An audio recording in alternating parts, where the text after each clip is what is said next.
حضرت مولانا عبید اللہ صاحب سندھی میرے استاد تھے، اور آپ نابغہ روزگار تھے۔ ایک طرف سے تو دین کے بہت بڑے عالم تھے، اور دوسری طرف جو تھے اپنے وطن کے یا پوری دنیا کے بہت بڑے انقلابی تھے۔ آپ کی زندگی میں عجیب تھی۔ آپ کی پیدائش جو ہوئی وہ ضلع سیالکوٹ میں ایک سکھ گھرانے میں ہوئی۔ 16 برس کی عمر میں سندھ پہنچے، اور یہاں اس دور کے اندر جنید وقت حضرت حافظ محمد صدیق صاحب بھرچونی والے زندہ تھے۔ ان کے ہاتھ پہ اسلام لائے، اور اسی نسبت سے اسلام لانے کی نسبت سے اپنے آپ کو سندھی کہلایا۔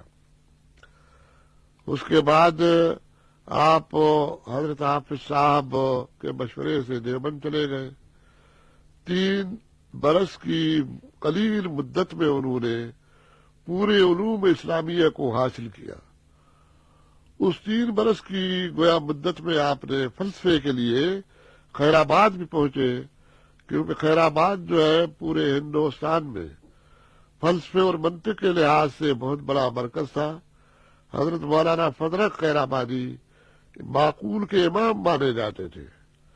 میں خود مولانا فضل خیر آبادی کا 2 واسطوں سے میں خود شاگرد ہوں۔ میرے استاد جو تھے علامہ عبد الکریم صاحب سندھی، جنہیں کورائی کہا جاتا ہے، علامہ کورائی۔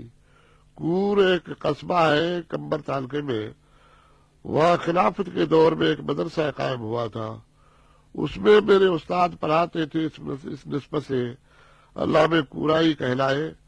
ان کا مقام جو تھا وہ ایسا جیسے کہ مختوم محمد ہاشم گزرے ہیں، مختوم معین گزرے ہیں۔ میں نے پورا علم جو ہے ان سے پڑھا تھا، اور وہ شاگرد تھے علامہ محمد اسماعیل ابڑائی سندھی کے۔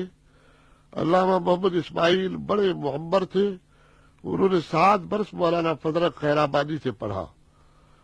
تو اس لحاظ سے گویا میرا بھی تعلق جو ہے وہ خیر آباد سے رہا معقول کے سلسلے میں۔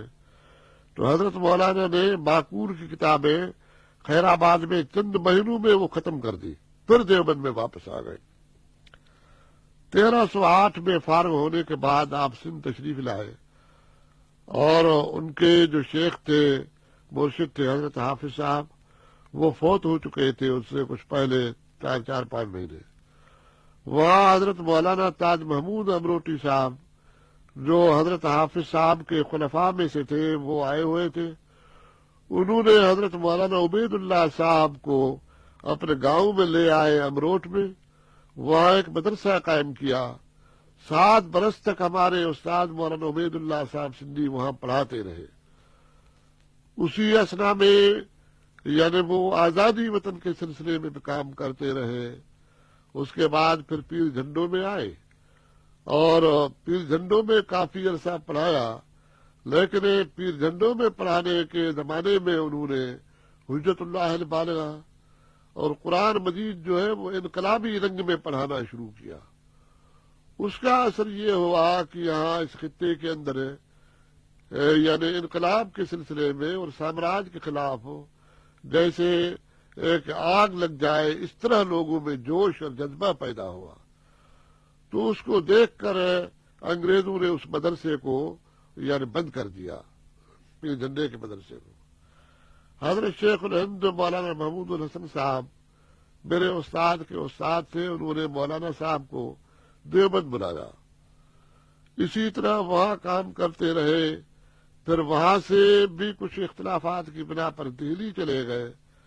حکیم مرحوم اجمل خان اور دوسرے جو تھے اس دور کے اندر بڑے بڑے لیڈر تھے، ان کی مشارکت اور معاونت سے آپ نے وہاں ایک مدرسہ قائم کیا، خاص طور پہ اسی حجت اللہ البالغہ اور قرآن مجید کو انقلابی رنگ میں پیش کرنے کے سلسلے میں۔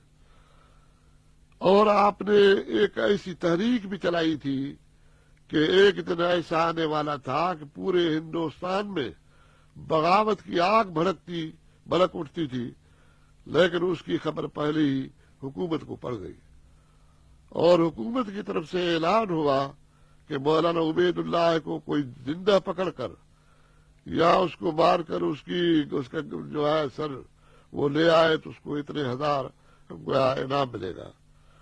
تو اس سلسلے میں مولانا مخفی طور پہ سندھ میں آئے اور یہاں سے پھر افغانستان چلے گئے، 7 برس افغانستان میں رہے۔ افغانستان اور ہندوستان کی انگریزوں کی جو لڑائی ہوئی تھی انہی کے مشورے پر ہوئی تھی، اور افغانستان پھر اس زمانے میں آزاد ہوا۔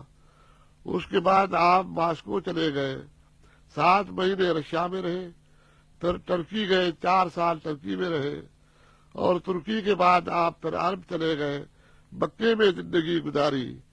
لیکن آخری ایام میں آپ یعنی محض اس وجہ سے کہ اپنے افکار کو یہاں کے لوگوں سے متعارف کرانے کے لیے آپ یہاں پہنچے۔ تو اس زمانے میں نے حضرت مولانا سے یعنی جامعہ ملیہ دہلی میں بھی میں نے تعلیم حاصل کی، اسی طرح پیر جھنڈوں میں بھی حضرت مولانا سے میں نے تعلیم حاصل کی۔ جہاں تک ان کے علمی تفوق کا تعلق ہے تو میں نے قرآن مجید کے تفسیر کے سلسلے میں اور قرآن دانی کے سلسلے میں آپ جیسا کوئی عالم نہیں دیکھا۔ دوسری بات یہ تھی کہ وہ حضرت ابو ذر غفاری کی جو زندگی ہے علمی لوگ جانتے ہیں، اس کے بالکل مظہر تھے۔ یہ حالت تھی ان کی کہ اپنے جیب میں پیسہ نہیں ہوتا تھا ان کے، اگر پیسہ آ جاتا تھا تو اسی وقت کسی مستحق آدمی کو، کسی مسکین کو، غریب کو وہ دے دیتے تھے، رکھتے نہیں تھے۔ اور کپڑوں کی حالت یہ تھی کہ 2 ہی کپڑے ہوتے تھے، جب وہ دھلنے کے لیے جاتے تھے تو چادر اوڑھ کر بیٹھ جاتے تھے، جب وہ دھل کر آتے تھے تو اس کے بعد وہ پہنتے تھے۔ تو آپ کی جو یہ زندگی تھی ایسی زندگی تھی کہ حضرت ابو ذر غفاری کی زندگی جو ہے اس قسم کی زندگی تھی۔ اور اس قسم کا عالم جو ہے میں نے اگر کوئی دیکھا سرمایہ داری کے خلاف تو مولانا حسرت موہانی کو دیکھا، دوسرے وہ تھے۔ تو مجھے یہ بڑی سعادت حاصل ہوئی کہ حضرت مولانا سے میں نے قرآن مجید کا ترجمہ پڑھا، حضرت شاہ ولی اللہ کا فلسفہ پڑھا، اور ان کی وہ جو انقلابی زندگی تھی کچھ نہ کچھ اس کا پرتو اس حقیر پر بھی پڑا۔ اور میں سمجھتا ہوں کہ میری زندگی کا جو سرمایہ ہے وہ زمانہ سب سے زیادہ میرے لیے باعث افتخار ہے جب میں ایسے وقت کے کلندر، علم کے امام، قرآن کے مفسر کے پاس میں رہا اور ان کے اخلاق سے میں نے اپنے آپ کو سنوارا۔